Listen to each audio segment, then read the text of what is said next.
Hello and welcome to today's class. My name is Eniola.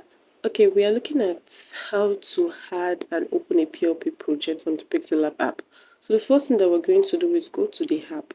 Now you must have already downloaded the PLP file from maybe WhatsApp or Telegram or whatever. What you have to do is make sure the PLP file is saved on your device. So to open the PLP file, you can click on the three-dotted icon on your, then look at open the PLP file, okay?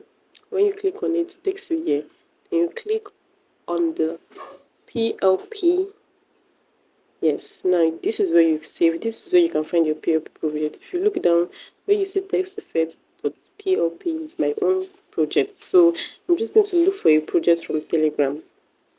Okay, these are the PLP files that I've saved. So I just have to select any one of my choice. Let me look for one to select.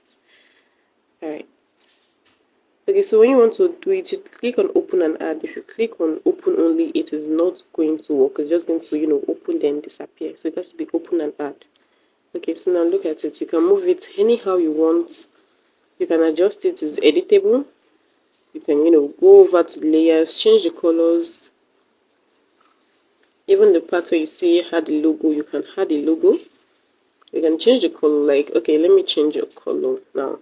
It's now hiring. I don't like the color, so I'll give it the color blue.